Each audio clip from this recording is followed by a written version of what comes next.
Hello, everyone, and welcome to the podcast for Say It Ain't So, Part 1. The plot with Allie possibly going to MIT and developing, a cure for breast cancer is very interesting. It's very relevant to today's society. It's a different plot than we've seen on Degrassi recently, and it was very interesting and captivating to watch. Little fun things about the episode, of course, the science room almost setting on fire. I'm glad that it didn't burn down the school or, burn down a room or, something, cheesy. There was a fire, yes, but it was quickly put out and it wasn't, used as an entire plot or anything. And of course, a comedic moment when they referenced having sex, and this time 13 minutes, down from 20 minutes in the last episode. So I guess they're having a contest to see how fast they can have sex, apparently. I thought that Simpson's MIT student would be someone from the past. I was hoping that this was going to be a surprise appearance of someone, kind of like how Holly J appeared last season. A lot of the writers or the crew or, all those involved with the show always talk about how they really want to bring people back. They just got to figure out the right way, and that would have been a perfect way to bring someone back. So a little disappointing, but on another note, we got a Sav mention, and it's always great to hear characters from the past, mentioned and remembered on this show. And of course the Bandaris, her father and mother, and Jenna. But her father and her mother and her dad is always, funny when he isn't, lecturing or yelling at her. But you can always count on Mr. Bandari to have, a funny line or two, and tonight was no exception. And Jenna is now back to being annoying to me, and I think I only like her when she's surrounded by other people and only has one line in the scene. Tonight, her stuff with Allie, I was just like cringing, and I couldn't wait for her to be off the screen. I could not stand her. She is back to my least favorite character currently. The plot with Jake overall, not that impressed with. However, I did like him and Katie interacting, and of course, finally, the debut of Katie's new haircut. Now, Jake's dad had a great comment tonight when he said, "When did you become such a tree hugger?" And, that's true. All of a sudden, Jake's, interested in, being green and all that kind of stuff. And while that is a very relevant issue, again, for Jake's character, it just seemed a bit out of place, as referenced by many other characters in this episode. And I guess that's the writer's way of kind of showing, I guess, sometimes people do make, different decisions or kind of change their ways, to what seems like overnight.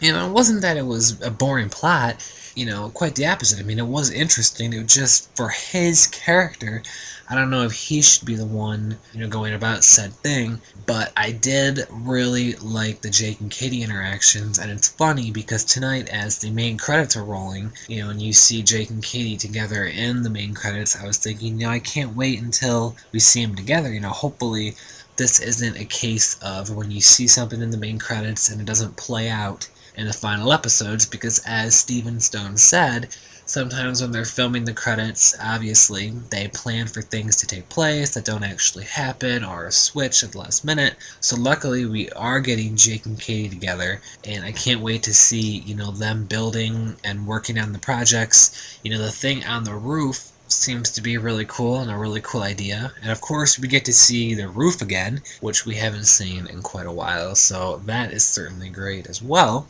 Little note in the Jake plot, we got a cameo from Miss O, and she's breaking up a fight now. She's all hardcore. Nice to see Miss O, even if just for a minute. And a teacher asleep in detention. Simpson needs to fire him immediately. Come on. Finally, another plot, I'm not really sure where exactly it's going. The stuff with Campbell. It is interesting, but once again, I'm not quite sure what to expect and what is happening in this plot.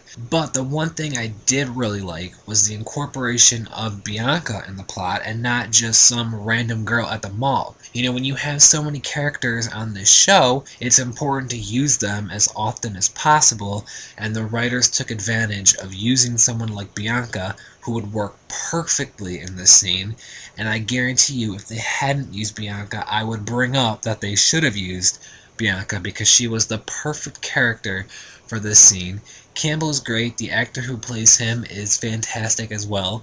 I'm really enjoying seeing him and the hockey team and the interaction, and they're making fun of him.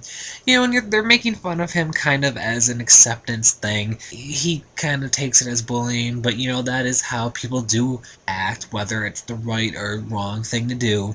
That is kind of how teams act towards each other. They joke and mess around and do things, and it's not harmful. It's not necessarily mean and cruel. It's not the nicest thing to do, but it's certainly a lot better than some of the things that they could be doing. I thought that he would turn out to be gay.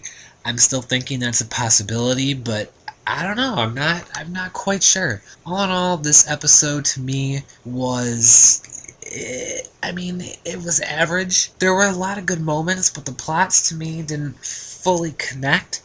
But then saying it's average kind of makes me want to change my mind, because there was also a lot of good moments as well.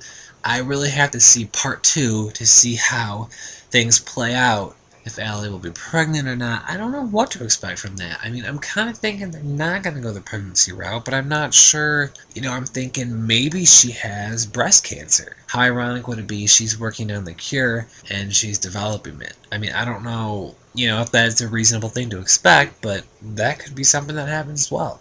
Thank you all so much for listening. I will talk to you all tomorrow.